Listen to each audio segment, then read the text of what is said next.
School ফাঁকি দিয়ে দিনের পর দিন প্রেমিকের সঙ্গে করত পরকিয়া, কিন্তু দিন শেষে প্রেমিক বলে আমি তোমার ভাই হয়ে থাকতে চাই, জামাই নয়। ভাবতেছেন এটাও কি সম্ভব? হ্যাঁ, এমনই এক ঘটনা ঘটেছে স্ক্রিনে থাকা এই লামিয়ার সঙ্গে। অনেক মেয়েরাই তো আছেন যারা কিনা বিয়ের আগে সবকিছু বিলিয়ে দেন, তাদের জন্য আজকের এই ভিডিওটি।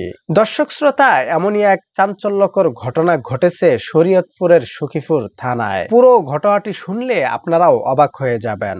মেয়েটির নাম হচ্ছে লামিয়া এবং ছেলেটির নাম হচ্ছে বাবু। তারা দুইজন একই এলাকার বাসিন্দা। সেই ক্ষেত্রে তাদের দুইজনের রাস্তাঘাটের মধ্যে দেখা সাক্ষাৎ হতো। লামিয়া বর্তমান নবম শ্রেণীতে পড়াশোনা করতেছেন। বাবু যে কিনা লামিয়ার সঙ্গে দেখা করার জন্য প্রত্যেকদিন রাস্তার মধ্যে দাঁড়িয়ে থাকতেন।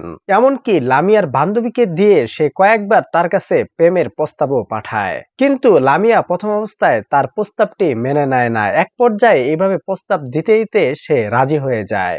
তারপর থেকে লামিয়ার সঙ্গে বাবু নিয়মিতই যোগাযোগ করত।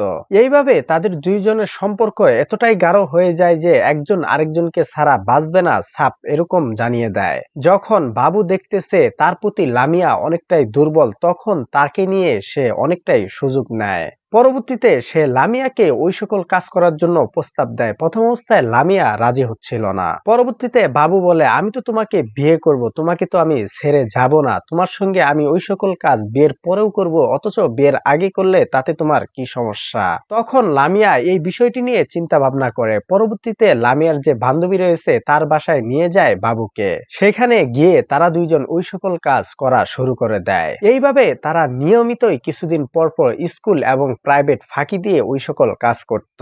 পরবর্তীতে বাবু যে কিনা প্রবাসে চলে যায়, তার বাবা মা তাকে প্রবাসে পাঠায়। সেখানে গিয়ে সে মোটামুটি অনেক টাকা ইনকাম করে ফেলে। তারপরেও লামিয়ার সঙ্গে তাদের দুইজনের ভালো সম্পর্ক ছিল, কিন্তু এক পর্যায়ে বাবু বলতে থাকে যে আমি তোমাকে বিয়ে করতে পারবো না, কারণ আমার পরিবার আমাকে কষ্ট করে প্রবাসে পাঠিয়েছেন, তাদের ইচ্ছা মতোই আমি সব কাজ করব, তুমি আমাকে ভুলে যাও। এই কথা শোনার পর লামিয়ার মাথায় আগুন ধরে যায়। তখন সে কি করবে সে বুঝতে পারতেছিল না। এইভাবে কিছুদিন যাওয়ার পর বাবু লামিয়াকে ব্লক করে দেয় এবং তাকে বলে তুমি আমার বোন হিসেবে থাকতে পারো, যদি এরকম থাকতে পারো তাহলে আমার সঙ্গে যোগাযোগ করবে, আর যদি না থাকতে পারো তাহলে আমি তোমার সঙ্গে সম্পর্ক এখানেই শেষ করতেছি, তুমি তোমার মতো থাকো, আমি আমার মতোই থাকি। পরবর্তীতে লামিয়া সে কোনো কিছু বুঝতে না পেরে সে সোজা চলে আসে বাবুর বাড়িতে। সেখানে এসে সে অন্বেষণ শুরু করে দেয়। এমনকি এই বিষয়টি পুরো এলাকা জুড়ে জানাজানি হলে চাঞ্চল্যকর পরিস্থিতি সৃষ্টি হয়। তখন এলাকাবাসীরাও সেখানে এগিয়ে আসে। আসার পর এই বিষয়টি নিয়ে আলোচনা সমালোচনা শুরু হয়। আসলে